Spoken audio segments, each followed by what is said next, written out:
Adam yaşad olduqca beynində bir çox həqiqətlər formalaşır. Məsələn, həyatın mənası mənasızlığındadır.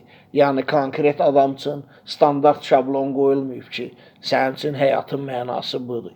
Düzdür, konkret prinsiplər var ki, düzdür, oğurluq eləmə, adam öldürmə. Yəni, bu 4 müqəddəs kitabda gələn.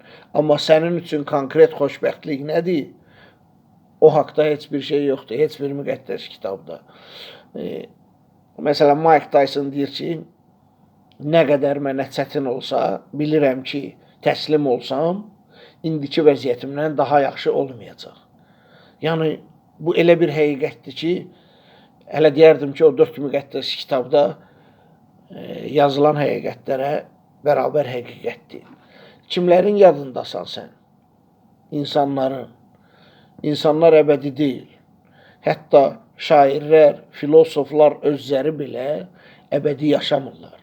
Yəni, sənin hətta öləndən sonra mövcudatlığın belə elədiyin yaxşılıqlarla, pisliklərlə insanların yadında qalmışsan ki, yəni dağdaş səni yadında saxlamayacaq. İnsanlar səni yadında saxlayacaq.